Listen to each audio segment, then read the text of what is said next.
What actually changes after someone recovers from loneliness? Many people imagine that recovery means suddenly having a busy social life, more friends, more invitations, more constant interaction. But when people reflect on their lives after overcoming long periods of loneliness, the changes are often quieter and deeper. They don't just change their social life, they change how they approach connection. The first change is they stop chasing every connection. When someone feels deeply lonely, it can create a powerful urge to hold on to anyone who shows attention, even if the connection is one-sided, even if the relationship drains them. But people who recover from loneliness often begin to notice something important. Not every connection reduces loneliness. Some connections actually deepen it. They learn to step back from relationships where they are always the one initiating, always the one giving, always the one trying to hold things together. Instead of chasing attention, they start choosing relationships that feel mutual.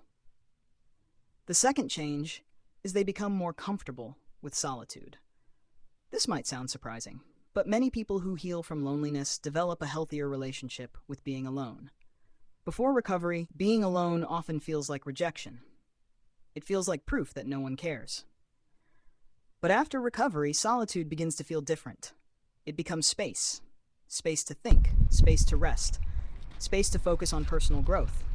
They no longer measure their worth by how often others reach out. They begin to value their own presence. The third change is they slow down new relationships. Loneliness can sometimes push people to move very quickly when someone new enters their life. Sharing deeply very fast, investing emotionally right away, expecting closeness to form instantly. But people who have recovered often learn to build connection more gradually. They let trust develop over time.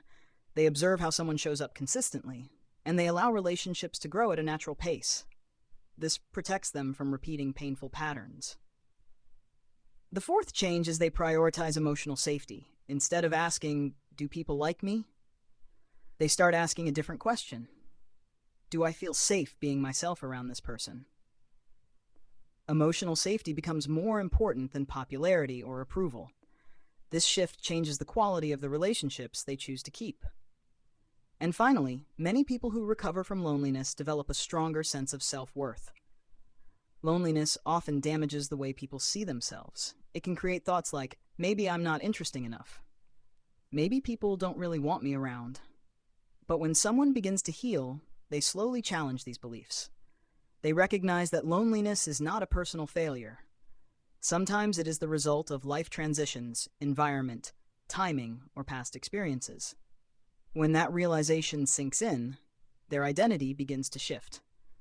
They stop seeing themselves as someone who is unwanted and start seeing themselves as someone who simply hasn't found the right connections yet. Recovery from loneliness doesn't always mean having more people. Often it means having better connections, healthier boundaries, and a stronger relationship with yourself. And once those things are in place, connection begins to feel possible again. Find your spark. Find your people.